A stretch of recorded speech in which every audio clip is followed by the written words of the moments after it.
तर यामध्ये आपल्याला बघायचं आहे पॉपअप बॉक्स म्हणजे काय. तर यामध्ये जर आपण बघितलं तर ज्यावेळेस आपण जावास्क्रिप्टमध्ये प्रोग्राम करत असतो त्यावेळेस जर आपण बघितलं यामध्ये 3 टाईपचे पॉपअप बॉक्स आहेत. त्यामध्ये अलर्ट बॉक्स, कन्फर्म बॉक्स आणि प्रॉम्प्ट बॉक्स.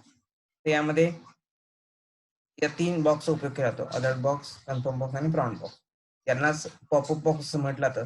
कारण हे जर आपण बघितले HTML आपलं जे पेज आहे वेब पेज, त्या वेब पेज वरती आपल्याला पॉपअप स्वरूपात ते दिसत असतात म्हणून त्यांना पॉपअप बॉक्स असं म्हटलं जातं. तर यामधलं आपल्याला पहिल्यांदा बघायचं अलर्ट बॉक्स म्हणजे काय. Alert box is often used if want to make sure information come through the user. When alert box pop-ups, the user will have to click OK and proceed. म्हणजेच यामध्ये जर बघितलं अलर्ट बॉक्स मध्ये आपल्याला जर काही मेसेज आपल्याला display करायचा असेल युजरसाठी, तर युजरसाठी मेसेज डिस्प्ले करण्यासाठी आपल्याला अलर्ट बॉक्सचा उपयोग करावा लागत असतो. जेणेकरून अलर्ट आपण युजरला देत असतो. या अलर्ट मध्ये आपण एक मेसेज देत असतो. तो मेसेज दिल्यानंतर अलर्ट बॉक्स वरती जर आपण बघितलं इथं दिलेलं आहे एक उदाहरण, त्या अलर्ट बॉक्स मध्ये जर आपण बघितलं एक मेसेज दिलेला आहे आणि त्या अलर्ट बॉक्स मध्ये एक बटन असतं, त्याला म्हटलं तर ओके बटन. त्या ओकेला क्लिक केल्यानंतर तुमचा पुढचा प्रोग्राम प्रोसेस केला जातो किंवा पुढचं जे काय आउटपुट ते प्रोसेस केला. तर या ठिकाणी आपण ज्यावेळेस हे पॉपअप बॉक्स या ठिकाणी येत असतो हा किंवा हा अलर्ट बॉक्स ज्यावेळेस आपला पॉपअप होत असतो, तर अशा वेळेस एक मेसेज त्यामध्ये दिला जातो आणि त्यानंतर त्याला ओकेला क्लिक केल्यानंतर पुढे आपण प्रोसीड करू शकतो. तर या ठिकाणी जर बघितलं फक्त ओके हे बटन दिलेलं आहे या ठिकाणी आपल्याला दिसत असतं. या ठिकाणी सिंटॅक्स जर त्याचा बघितला window dot alert some text आणि सेमिकोलॉन. म्हणजेच काय, या ठिकाणी आपल्याला काही टेक्स्ट डिस्प्ले करायचं असेल ते टेक्स्ट आपल्याला अलर्टच्या या ब्रॅकेटमध्ये द्यावं लागत असतं. एक्झाम्पल जर बघितलं आपण इथं अलर्ट दिलेलं आहे सिंटॅक्स नाव, त्यानंतर आतमध्ये मेसेज टाकलं डबल कोटमध्ये वेलकम टू जावास्क्रिप्ट कोडिंग आणि सेमिकोलॉन दिलेलं आहे. म्हणजेच या ठिकाणी आपल्याला जो मेसेज आपल्याला डिस्प्ले करायचा आहे आपल्या वेब पेज वरती थ्रू अलर्ट मेसेज बॉक्स, अशा वेळेस तुम्हाला हा अशा पद्धतीने तुम्ही अलर्ट देऊ शकतो. डायरेक्टली आपल्याला करायचं अलर्ट इन ब्रॅकेट मध्ये तो जी स्ट्रिंग किंवा जो मेसेज आपल्याला द्यायचा आहे तो मेसेज त्या ठिकाणी डिस्प्ले केला, त्यालाच म्हटलं तर अलर्ट बॉक्स. त्यानंतर पुढचा आहे जर बघितलं आपण कन्फर्म बॉक्स. या कन्फर्म बॉक्स जर बघितला तर या कन्फर्म बॉक्स मध्ये 2 आउटपुट असतात, 2 बटन्स असतात यामध्ये ओके आणि कॅन्सल. हा जर खाली जर बघितलं तुम्ही हे 2 बटन्स आपल्याला दिसत आहेत ओके आणि cancel. Confirm box is often used to verify or accept something. When confirm box pop-ups, the user will have to click either OK or cancel to proceed. If the user clicks OK, the box returns true. If the user clicks cancel, the box returns false. म्हणजेच काय, तर confirm box हा कशासाठी आपला वापर असतो, तर confirm बॉक्सचा उपयोग करून आपण व्हेरीफाय करत असतो की काही युजर कडून ऍक्सेप्ट करत असतो की जर हा जर मेसेज जो वरती दिलेला आहे प्रेस बटन, जर बटन त्याला प्रेस करायचं असेल तर त्याने ओके बटन प्रेस केलं तर पुढे आपलं प्रोसेस होणार आहे आणि जर कॅन्सल बटन त्यांनी प्रेस केलं तर त्या ठिकाणी पुढे काही होणार नाही किंवा त्या ठिकाणी ट्रू रिटर्न करणार. ज्यावेळेस प्रेस बटन त्याने ओके बटनावर क्लिक केलं त्या ट्रू रिटर्न होणार आहे आणि ज्यावेळेस तो कॅन्सलला क्लिक केलं त्यावेळेस फॉल्स रिटर्न होणार आहे. म्हणजेच काय, ज्यावेळेस आपण एखादं कन्फर्मेशन युजर कडून घेत असतो त्यासाठी आपल्याला हा बॉक्स वापरला असतो. म्हणजेच या ठिकाणी जर आपण उदाहरण बघितलं तर इथं प्रेस बटन ओके किंवा कॅन्सल किंवा आपल्याला जर विचारलं की यामध्ये एखादं आपल्या वेब पेज वरती आपल्याला कोणती माहिती विचारली, यामध्ये जर आर यू IT स्टुडंट जर आपण असेल तर ओके, नसेल तर कॅन्सल. तर अशा पद्धतीने वेब पेजवर एखादी माहिती विचारली असेल, जर ती बरोबर असेल तर ओके आपण प्रेस करणार, जर नसेल आपली रिलेटेड आपण कॅन्सल होणार. अशा पद्धतीने हा कन्फर्म बॉक्स या ठिकाणी उपयोगात आणला जातो. या ठिकाणी कन्फर्म बॉक्स मध्ये युजर कडून काहीतरी व्हेरीफाय किंवा ऍक्सेप्ट केलं जातं आणि त्याच्यानंतर त्याचा जे पुढचा प्रोग्राम आहे तो प्रोसेस केला जातो.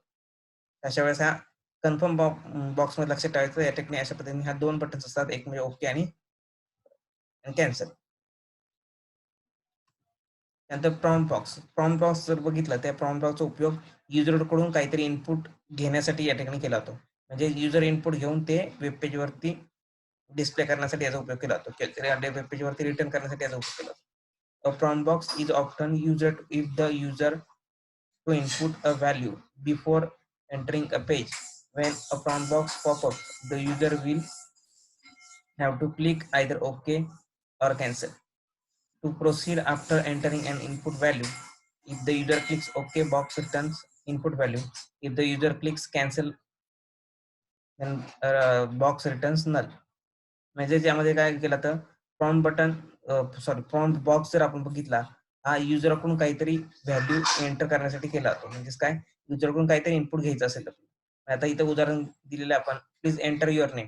तुमचं नाव जर घ्यायचं असेल तर आपल्याला हा प्रॉम्प्ट बॉक्स लागत असतो. त्या प्रॉम्प्ट बॉक्स मध्ये एक हा बॉक्स आहे, त्या बॉक्स मध्ये आपलं नाव एंटर करावं लागतं आणि आपलं नाव एंटर केल्यानंतर ते ओके केल्यानंतर त्या ठिकाणी ते नाव हे इनपुट व्हॅल्यू म्हणून घेतलं जातं आणि पुढे प्रोसीड केलं जातं.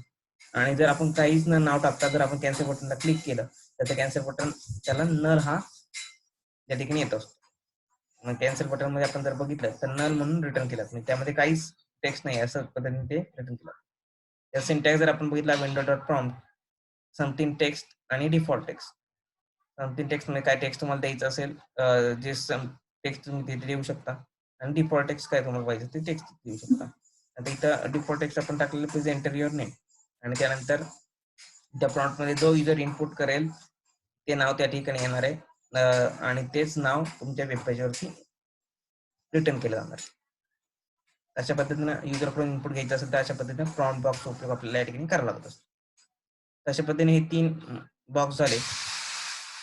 त्यामध्ये अलर्ट बॉक्स, कन्फर्म बॉक्स आणि प्रॉम्प्ट बॉक्स. 3 आपल्याला लक्षात आलं पाहिजे त्याच्यामध्ये काय फरक आहे. अलर्ट बॉक्स मध्ये फक्त ओके बटन आहे. कन्फर्म बॉक्स मध्ये 2 बटन्स आहेत. त्यामध्ये जर आपण बघितलं तर त्यामध्ये 2 बटन आहेत, ते म्हणजे ओके आणि कॅन्सल. आणि प्रॉम्प्ट बॉक्स मध्ये सुद्धा 2 बटन आहे, परंतु युजर इनपुट साठी इथं आपल्याला एक बॉक्स दिलाय, त्यामध्ये आपण एंटर व्हॅल्यू करू शकतो. अशा पद्धतीने 3 बॉक्स उपयोग या ठिकाणी केला. नंतर अलर्ट मध्ये जर आपल्याला लाईन ब्रेक करायचं असेल तर लाईन ब्रेक साठी आपल्याला काय वापरायचं इथं आपण बघूया. जर आपण बघितलं to display a line breaks inside a popup box, user backslash followed by the character n. म्हणजेच काय, जर आपल्याला अलर्ट बॉक्स मध्ये जर आपण बघितलं तर आपल्याला काही मेसेज द्यायचा असेल आणि त्या मेसेज मध्ये आपल्याला नेक्स्ट लाईनला सुद्धा तो मेसेज एका दुसरा प्रिंट करायचा असेल तर आपल्याला स्लॅश बॅकस्लॅश आणि नंतर एन जर आपण कॅरेक्टर वापरला 2 कॅरेक्टरच्या मध्ये, तर आपल्याला न्यू लाईनला ते टेक्स्ट या ठिकाणी प्रिंट केलं जाईल. जर इथं उदाहरण बघितलं तर हॅलो फर्स्ट लाईनला आले, सेकंड लाईनला वेलकम आले. तर या ठिकाणी आपण अलर्ट इन ब्रॅकेट मध्ये हॅलो, त्यानंतर लगेच त्याला जोडून बॅकस्लॅश एन म्हणजे न्यू लाईन आणि वेलकम, म्हणजेच हॅलो तुमचं प्रिंट झालं. त्यानंतर त्याच मध्ये ब्लॅक स्लॅश एन टाकल्यामुळं या ठिकाणी न्यू लाईनला वेलकम प्रिंट झाली. म्हणजेच लाईन ब्रेक करायची असेल तर बॅकस्लॅश एन हा आपला जो कॅरेक्टर आहे त्या ठिकाणी आपल्याला वापरला.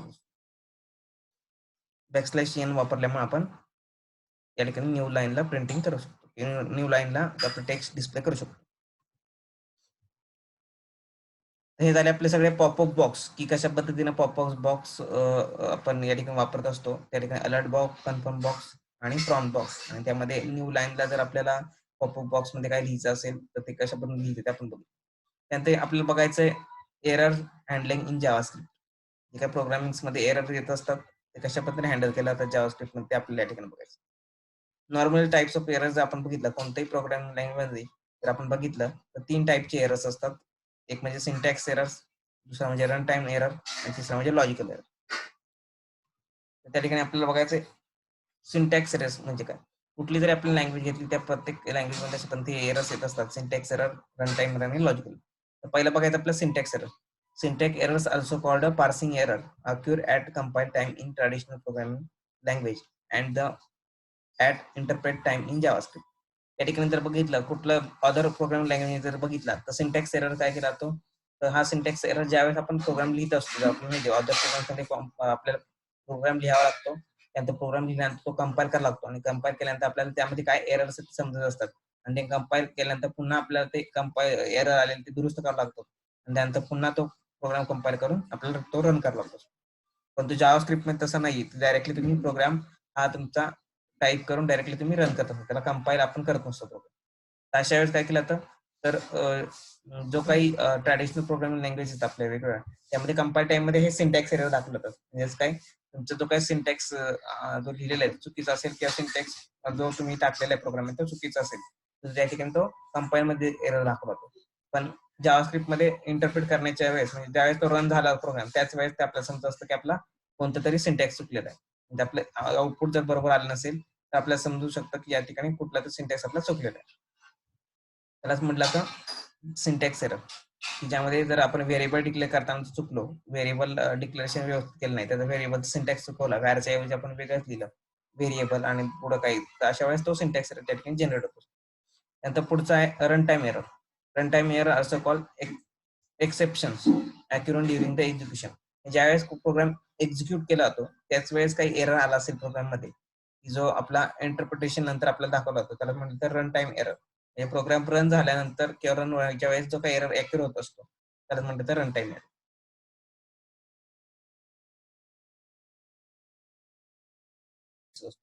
आता लॉजिकल एरर आपण जर बघितलं, लॉजिकल एरर हा एक मोस्ट डिफिकल्ट एरर आहे ट्रॅक करण्यासाठी आपल्याला, कारण या ठिकाणी हा जर बघितला हा सिंटॅक्स एरर नसतो किंवा रन टाइम एरर नसतो, की यामध्ये जर आपण बघितलं ही मिस्टेक जी झाली असते किंवा एरर जो असतो तो लॉजिक मध्ये झाला असतो. म्हणजेच यामध्ये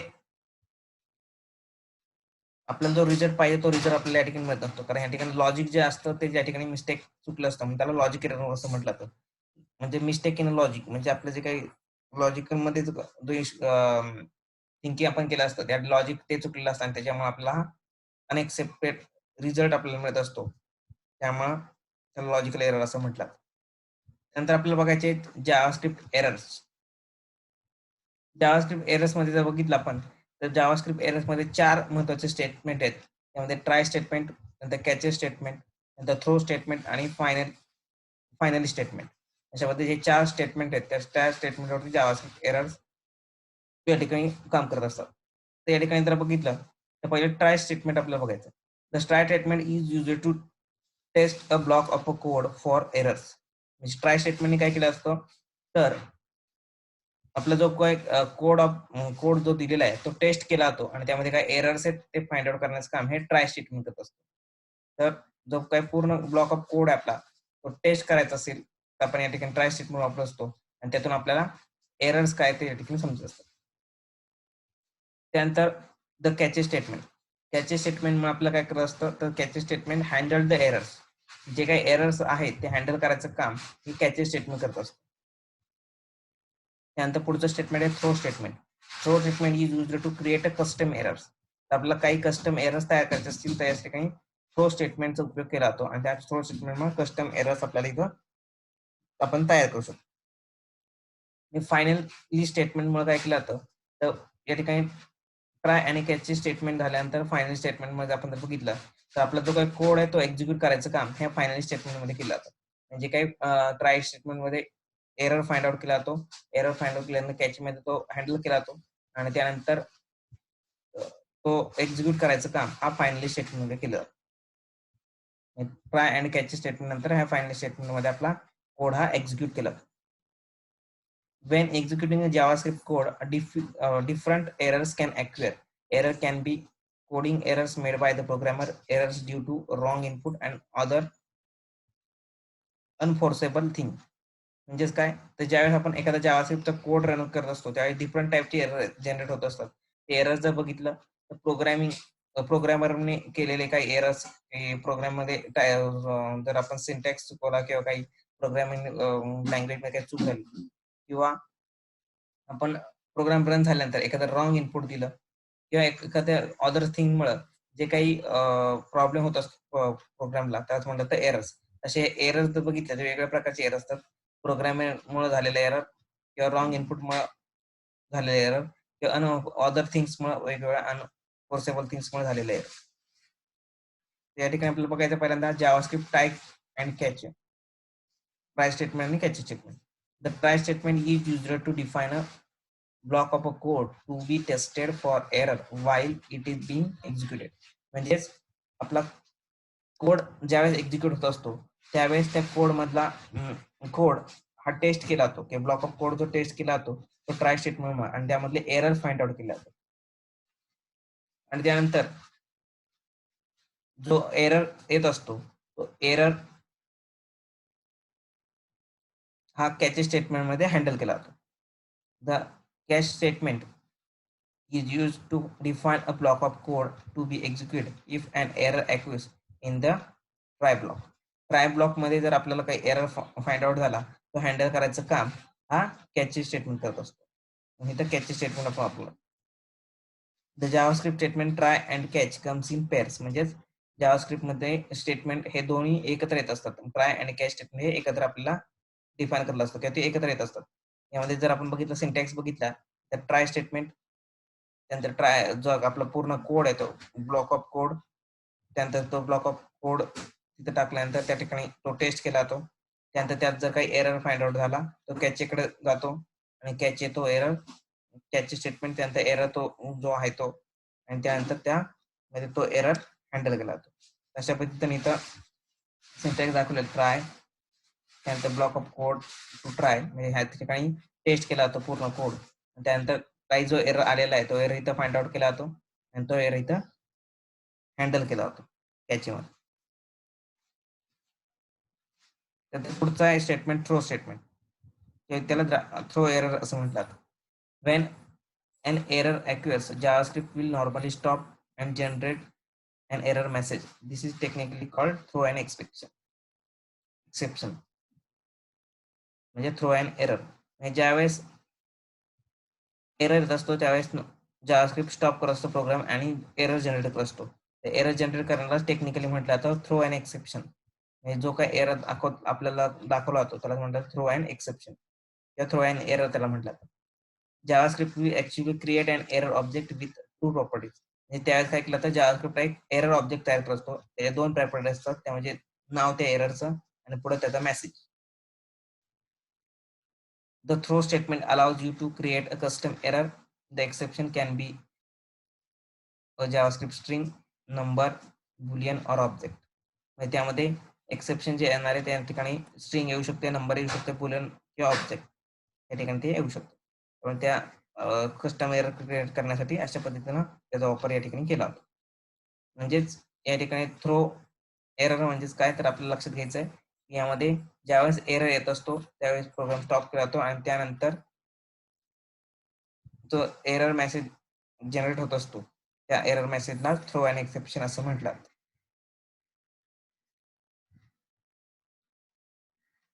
त्यानंतर पुढचं आहे finally statement.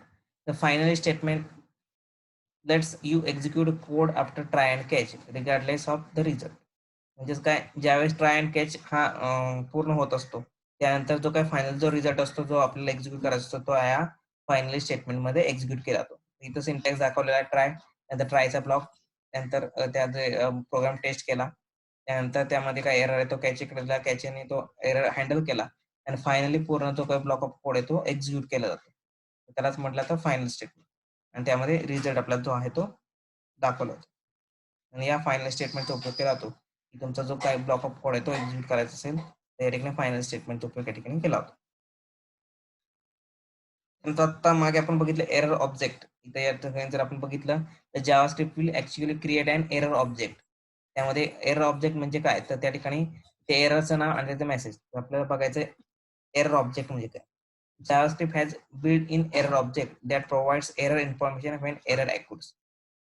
The error objects provide two useful properties, name and message.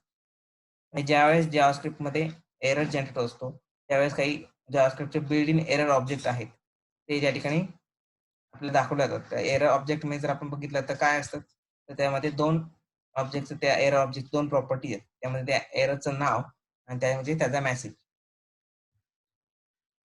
Property and description, त्यामध्ये पहिली प्रॉपर्टी काय त्याचा name, set or return error name, म्हणजेच काय या ठिकाणी एरर नेम त्या ठिकाणी डिस्प्ले केलं जातं आणि message set or return an error message string. Error message काय आहे तो त्या ठिकाणी डिस्प्ले केला जातो. ते एररचं नाव काय आणि एरर मेसेज काय आहे त्यामध्ये तो त्या ठिकाणी डिस्प्ले केला. तसे आपल्याला एरर ऑब्जेक्ट्स बघायचे. तर वेगवेगळे एरर नेम आणि values, 6 different values can be return by error name property they are, म्हणजे काय 6 वेगवेगळ्या डिफरंट व्हॅल्यूज रिटर्न केल्या जातात. तर त्या एरर्स कोणकोणते आहेत ते आपल्याला बघायचं. त्या ठिकाणी खाली जर आपण बघितलं एरर नेम आणि डिस्क्रिप्शन 6 वेगवेगळे एरर्स आहेत, बिल्ड इन एरर्स.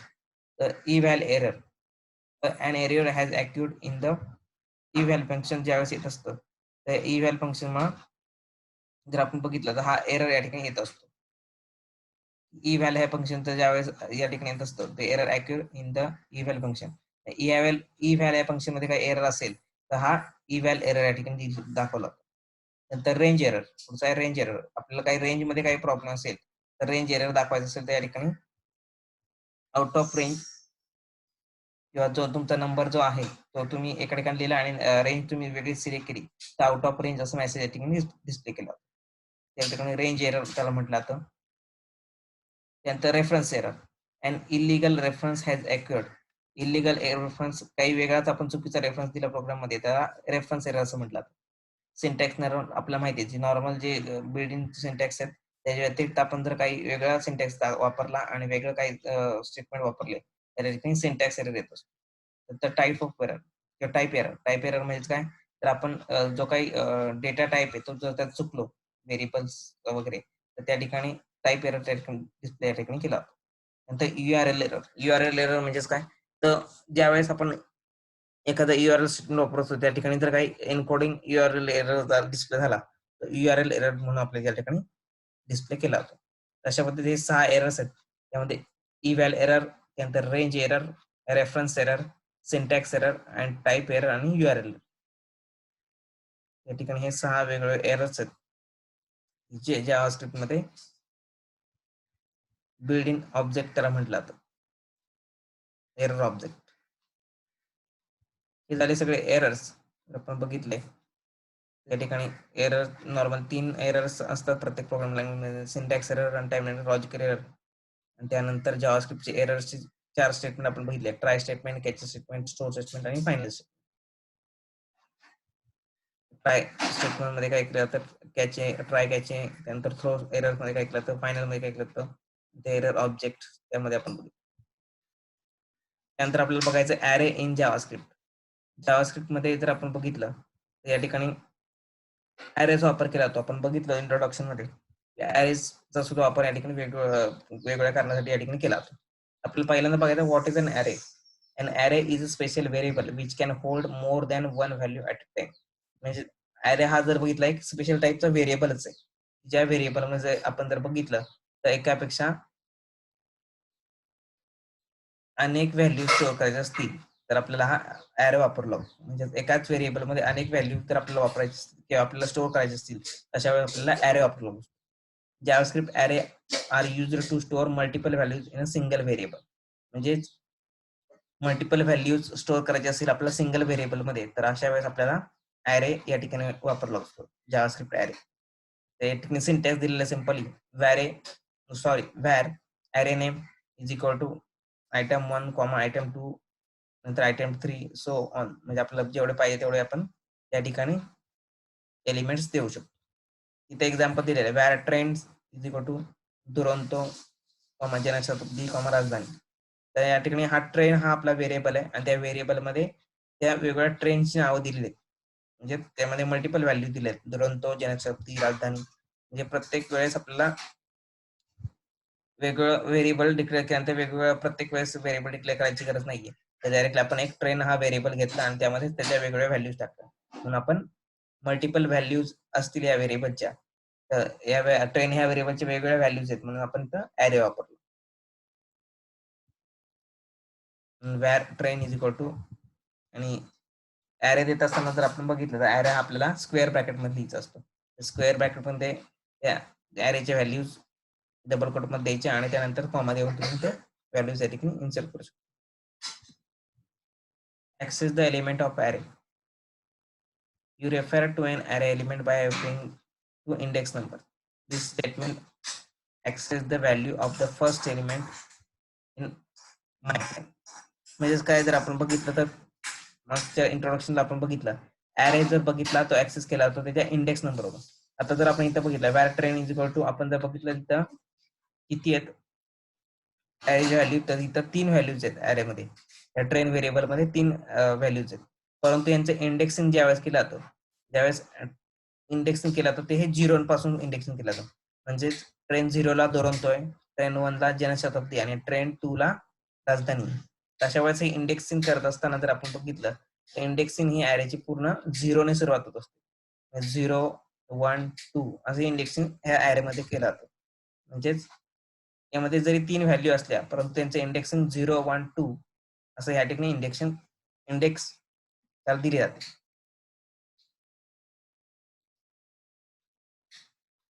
आता जर बघितलं this statement access the value of first statement in my train. आता ट्रेन व्हेरिएबल मध्ये जर आपण बघितलं var name is equal to train 0 जर या ठिकाणी आपण केलं तर या ठिकाणी पहिला जो आहे एलिमेंट ॲरे मध्ये तो त्या ठिकाणी आपल्याला डिस्प्ले केला जाईल.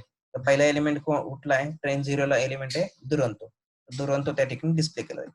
परंतु आपल्याला मॉडिफाय करायचं असेल फर्स्ट स्टेटमेंट मध्ये काय आपलं फर्स्ट एलिमेंट आपल्याला मॉडिफाय करायचं असेल तर आपला फर्स्ट एलिमेंट आहे दुरंतो त्याच्याऐवजी आपल्याला जनशताब्दी घ्यायचं असेल तर आपण त्या ठिकाणी डिफाईन करू शकतो train 0 is equal to Janshatabdi. या ठिकाणी जर बघितलं ट्रेन 0ला मग दुरंतोच्या ऐवजी जनशताब्दी होईल आणि त्यानंतर आपला फर्स्ट एलिमेंट जनशताब्दी होईल. म्हणजेच या ठिकाणी तर आपल्याला काय माहिती पाहिजे तर ॲरेचे इंडेक्सिंग जे असतं ते नंबर्स जर बघितले ॲरेचे इंडेक्स म्हणजे त्याचे नंबर्स पहिला नंबर तो स्टार्ट होतो तो 0 ने म्हणजे 0 1 2 म्हणजे एलिमेंट जरी 3 असले ते नंबरिंग 0 1 2 असं या ठिकाणी केलं. अशा पद्धतीने तो ॲरे नंबर तुम्ही देऊ शकता. नंतर आपल्याला बघायचं displaying array. We will use a script to display array inside p element with demo. म्हणजेच काय ज्यावेळेस आपण एखादा एलिमेंट देत असतो त्यावेळेस तर डिस्प्ले करायचं असेल आपल्याला ॲरे तर कशा पद्धतीने ॲरे डिस्प्ले करायचा त्याचा एक्झाम्पल इथे दिलेलं आहे. P I D is equal to demo दिलेला आहे. त्यानंतर स्क्रिप्टमध्ये कोड टाकलेला आहे var train is equal to Duronto Janshatabdi Rajdhani. त्यानंतर डिस्प्ले करण्यासाठी त्यांनी घेतलेले document dot get element by I D demo dot inner HTML is equal to trains. म्हणजे आपल्याला ट्रेन हा ॲरे डिस्प्ले करायचा आहे त्यासाठी त्यांनी काय केलेलं पहिल्यांदा P I D is equal to demo घेतलेला आहे. त्यानंतर स्क्रिप्टमध्ये एक व्हेरिएबल डिक्लेअर म्हणजे ॲरे डिक्लेअर केलाय ट्रेन हा ॲरे डिक्लेअर केलाय. त्यानंतर ॲरे डिक्लेअर केल्यानंतर तो array document dot get element by I D डेमोने डॉट इनर एचटीएमएल मध्ये तो ट्रेन पूर्ण ॲरे त्या ठिकाणी डिस्प्ले केला. म्हणजेच या ठिकाणी बघितलं त्या फर्स्ट लाईन काय दाखवते स्क्रिप्टमध्ये त्या ठिकाणी क्रिएट ॲरे नेम ट्रेन. तर या स्क्रिप्ट टॅग मध्ये पहिल्यांदा काय केलंय तर व्हेरिएबल ट्रेन हा म्हणजे ट्रेन हा ॲरे ह्या ठिकाणी क्रिएट केलेला आहे. नंतर सेकंड लाईनला काय केलं असतं find the element with I D demo. पहिल्यानंतर फाइंड केलं document dot get element by I D म्हणजे डॉक्युमेंटमध्ये एलिमेंट आय डी डेमो हा फाइंड केलेला आहे आणि त्यानंतर फाइंड केल्यानंतर display the array in the inner HTML of it. म्हणजेच इनर एस्टिमेल मध्ये जो काही ट्रेन ॲरे आहे तो पूर्ण या ठिकाणी डिस्प्ले केलेला आहे. तशा पद्धतीने डिस्प्ले करायचा असेल तर अशा पद्धतीने आपण तो डिस्प्ले करू शकतो. ॲरे डायरेक्ट ॲरे डिक्लेअर करायचा म्हणजे किंवा क्रिएट करायचा आणि त्यानंतर document dot get element by I D जो आपण सेट केलाय त्यानुसार तो फाइंड करायचा आणि त्यानंतर इनर डॉट एचटीएमएल मध्ये तो डिस्प्ले करायचा. कशा पद्धतीने डिस्प्ले करायचं या ठिकाणी हे दाखवलेलं आहे. Different object in one array. एका ॲरेमध्ये जर आपण बघितलं तर डिफरंट ऑब्जेक्ट असतात. तर या ठिकाणी जर आपण बघितलं JavaScript variable can be a object. JavaScript variable म्हणजेच काय ते व्हेरिएबल आपण बघितलं वेगवेगळ्या प्रकारचे व्हेरिएबल्स आहेत. तर या ठिकाणी स्ट्रिंग नंबर्स त्यानंतर ॲरे ऑब्जेक्ट अशा पद्धतीने वेगवेगळ्या प्रकारचे व्हेरिएबल्स आहेत. JavaScript variable can be object म्हणजे जावास्क्रिप्टचे व्हेरिएबल ऑब्जेक्ट असू शकतात. Array are special kinds of object. Array जर बघितला हा एक स्पेशल काइंडचा ऑब्जेक्टच आहे. Because of this you can have variable of different types in the same array. आपण वेगवेगळ्या प्रकारचे व्हेरिएबल टाइपचे वेगवेगळ्या डिफरंट टाइपचे व्हेरिएबल्स म्हणजे स्ट्रिंग नंबर किंवा आपण ऑब्जेक्ट अशा पद्धतीचे वेगवेगळ्या प्रकारचे व्हेरिएबलचे जे टाइप्स आहेत ते आपण एकाच ॲरेमध्ये डिक्लेअर करू शकतो. म्हणजे you can have object in array. Object आपण हा ॲरेमध्ये घेऊ शकतो, फंक्शन ॲरेमध्ये घेऊ शकतो किंवा ॲरे सुद्धा ॲरेमध्ये घेऊ शकतो. म्हणजे ॲरेमध्ये आपण डिक्लेअर करत असताना वेगवेगळ्या प्रकारचे जे डेटा टाइप्स आहेत ते त्या ठिकाणी जे व्हेरिएबलचे टाइप्स आहेत ते आपण त्या ठिकाणी घेऊ शकतो. आता इथं दाखवलं एक ॲरे तयार करून दाखवले array in array. My array 0 is equal to date dot now. Date dot now हा एक ऑब्जेक्ट घेतलेला आहे. त्यानंतर my array 1 is equal to my function. My function एक फंक्शन घेतलेलं आहे ॲरेमध्ये. आणि my array 2 is equal to my train. My train हे जर आपण बघितलं एक ॲरे घेतलं, ॲरे इन ॲरे. म्हणजेच पहिल्या स्टेटमेंटमध्ये जर आपण बघितलं, हा पहिला ऑब्जेक्ट घेतलाय डेट, हा ऑब्जेक्ट डेट डॉट नाऊ हा एक ऑब्जेक्ट घेतलाय. दुसऱ्या ॲरेमध्ये घेतलाय माय फंक्शन म्हणजे एक फंक्शन घेतलेलं आहे. आणि तिसऱ्या ॲरेमध्येच पुन्हा एक ॲरे घेतलेला आहे. म्हणजे आपण वेगवेगळे ॲरेज आपण या ठिकाणी घेऊ शकतो. म्हणजे ऑब्जेक्टचा ॲरे घेऊ शकतो किंवा फंक्शनचा ॲरे किंवा ॲरेचा ॲरे ॲज अ ॲरे आपण या ठिकाणी वापरू शकतो. Array are objects. Array are special type of objects. आता आपण बघितलं ॲरे हा एक स्पेशल टाईपचा ऑब्जेक्टच आहे. The type of operator in JavaScript returns object. ऑपरेटरचा जो काही ॲरेचा टाईप आहे तो ऑब्जेक्ट म्हणून त्या ठिकाणी आपल्याला दाखवला जातो. जर आपण टाईप ऑफ वापरला आणि ऑब्जेक्ट जर डिक्लेअर केला, ॲरे जर आपण डिक्लेअर केला, त्याचा टाईप जर विचारला तो ऑब्जेक्ट म्हणून त्या ठिकाणी दाखवला जातो.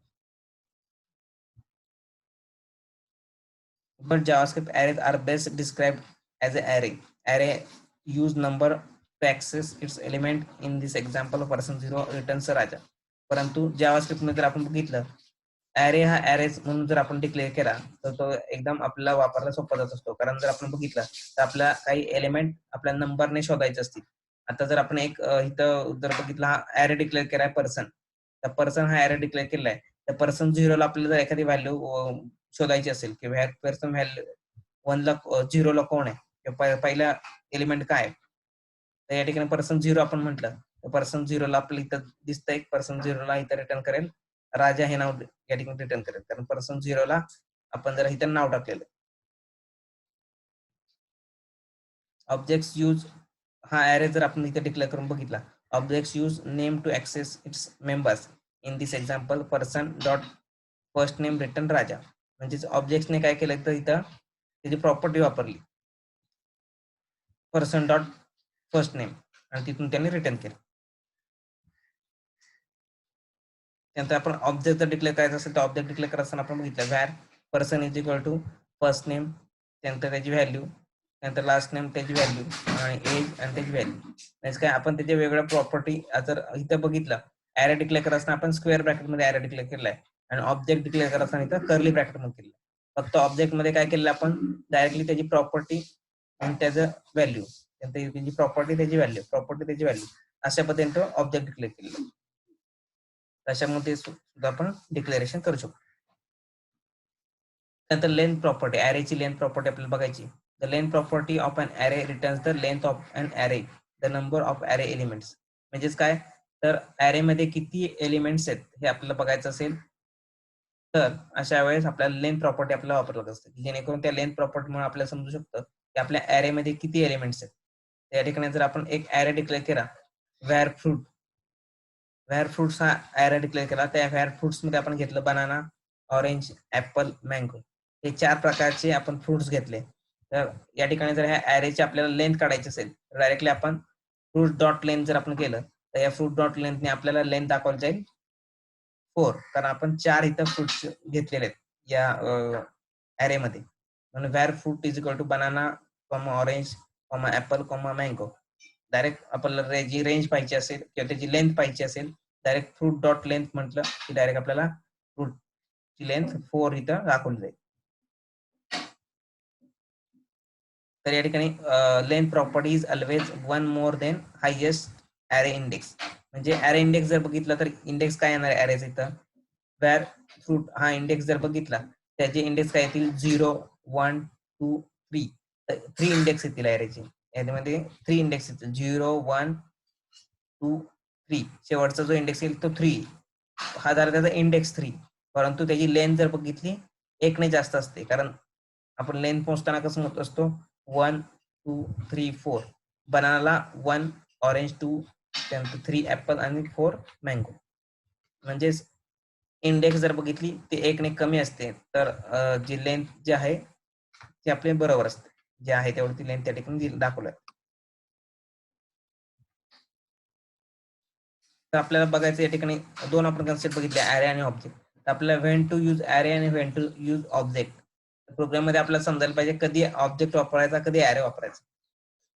JavaScript does not support associative ॲरेज.